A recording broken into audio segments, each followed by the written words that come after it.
next 3 episodes.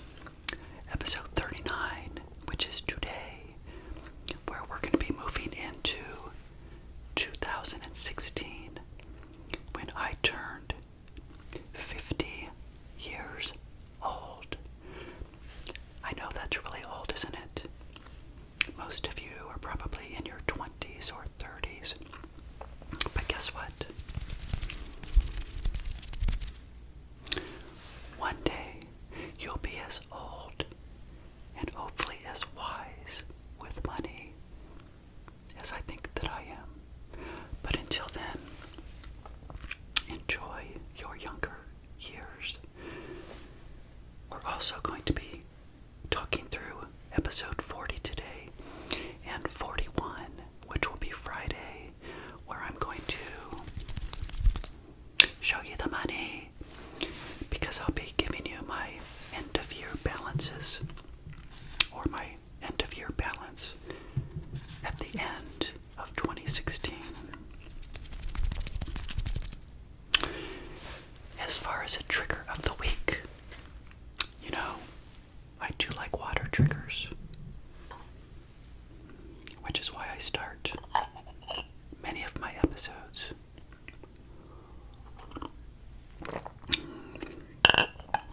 by pouring tea into this cup.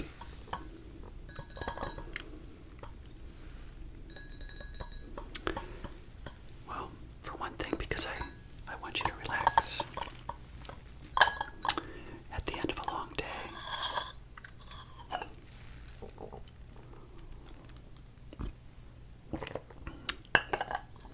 And I just so happen to like water triggers.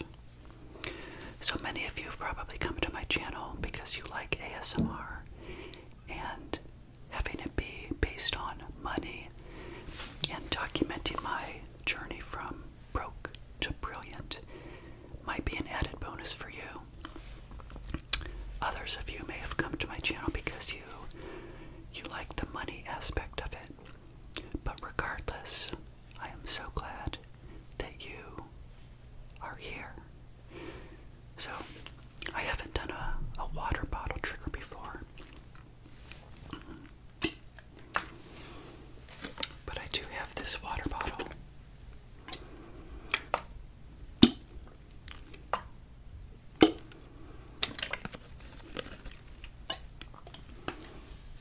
And you know what I think is kind of interesting is that how do ASMR artists use the sprayer for water triggers without getting their microphone all messed up?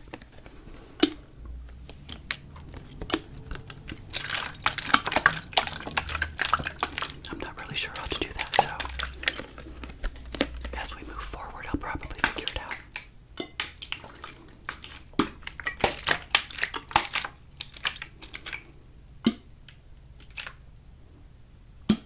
In the meantime, hopefully, you found that relaxing.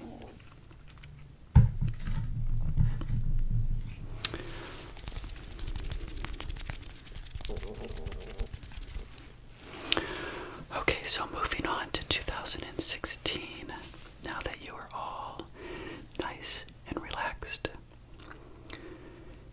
You know, 2016, I look back over that year, and of course it was the year again that I turned 50 years old. And you know, there are certain quintessential moments in your life, like for example when you turn 25, you probably suddenly feel like an adult, right? For those of you that are 25. Then we get to 30 and we feel like, okay, we really need to be an adult. We need to be doing adult type things. And we need to be really good with money, of course. You guys know many times we don't do well with money. In fact, most of us don't. And for those of you that have been part of my channel for a long time, you know that I had a bankruptcy at age 29. I was living paycheck to paycheck for 11 years. Got to age 40 and I was broke. And now suddenly, in 2016, I get to 50 years old. And as I shared with you in the previous episode, I got to about $500,000 in saving and investments at that time in my life. So I remember being so proud of the fact that I had dug myself out of a hole, and I was now at halfway to my goal, which was to get to $1 million.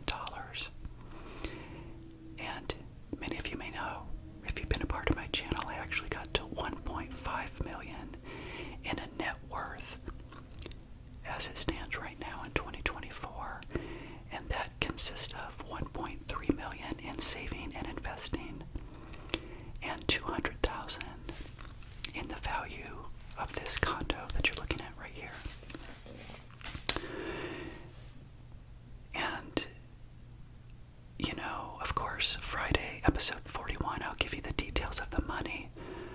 But in just considering what I said, if you think about it, from 2016 to currently 2024 is 8 years, right? Well, I'm recording this in 2024. So I went from 500,000 to 1.3 million, which is a difference of $800,000. Which, when you think about it then, my net worth increased on average in 8 years, $100,000. So from 500 to 1.3 million. Those are the kinds of things that people don't tell you that are possible if you live a more frugal lifestyle and adapt the principles of being the millionaire next door. Remember, we've talked about the millionaire next door. And even though you may learn the principles of that book, the main concept or premise is that you don't live a flashy lifestyle.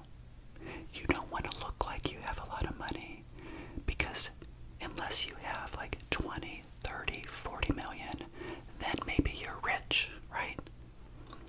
But you can live a wealthy lifestyle by getting up into these higher numbers, but you really can't look like it, because if you looked like it, then you would probably be broke, like a lot of people, right? Being what we call underachievers of wealth.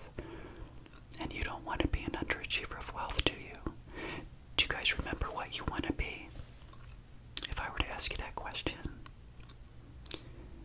you want to be a prodigious accumulator of wealth. APAW. So all of you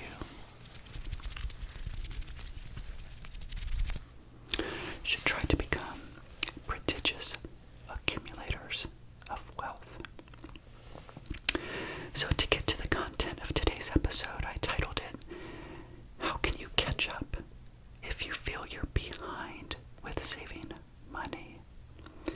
And I thought of that title because, relevant to the series of these episodes this week for 2016, you know, when you get to age 50, in case you guys did not know this, and I know for many of you it is years into the future, but you need to plan and have on your radar certain things with personal finance that are big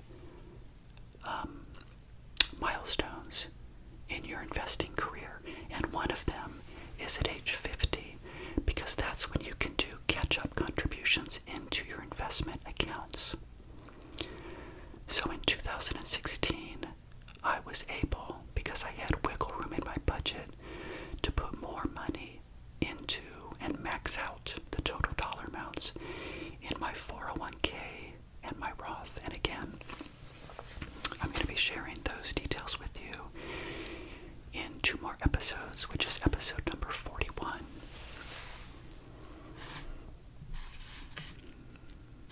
And so, relevant again to 2016 is this concept of catch-up contributions.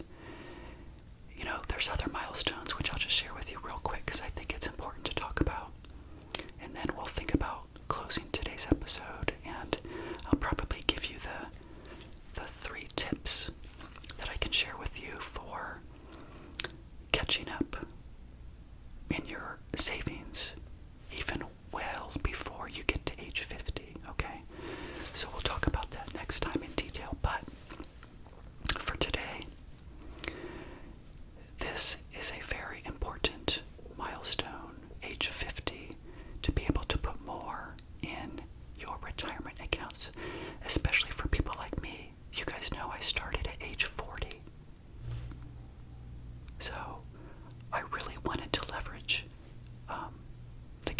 contributions.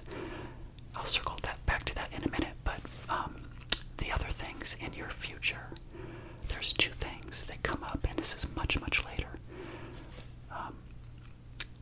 When you turn 65, we can leverage, as you know, Medicare. So at age 65, Medicare can kick in and pay a lot of medical expenses, which if you retire a little bit early, like you guys know that I'm going to, probably next year, so stay tuned, then if I was funding, F-U-N-D-I-N-G, my healthcare insurance premiums for, let's say, 8 years or so, maybe a little bit more, then all of a sudden you get to age 65, and that expense that you were paying in your budget suddenly goes down. Makes sense? Then the other really big milestone in your future, not related to expenses going down, but your income going up, would be when you take Social Security.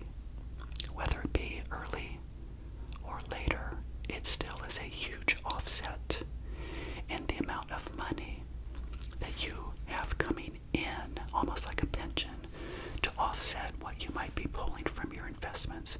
So if you were pulling 4% off your investments with Social Security, then maybe you could still get to the same dollar amount of need for that year. But the Social Security would subsidize it, meaning your 4% rate of withdrawal off of your investments could be lowered to maybe 3 or 2, which means your money could even last a lot longer. Okay, so I went off on that little tangent, but in considering wrapping up this episode for episode number 39, I wanted to circle back to my thought process in 2016.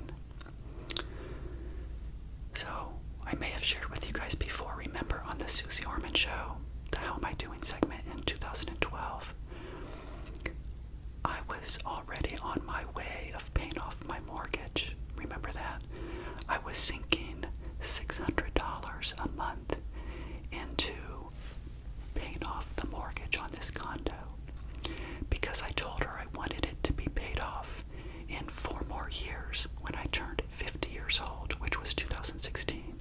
So I was 46 in 2012, 50 years old in 2016. And being on the show, she helped me realize that that may not be the most efficient thing I should do with my money, so I agreed with her. And I decided to pull back that $600, put that into savings, and decided to refinance the loan that I used to have on this condo from 5.5% to 3.25%, and I reduced the term from 30 to a 15-year mortgage. But as you guys will see, I paid that off in 2019, so stay tuned to more episodes of ASMR Money Mentor. Just a shameless plug for those of you that are new, because I talked about it before. Now I just repeated it, and I'm going to repeat it again in a future episode when we get to 2019. But the point of me bringing you back to the fact that I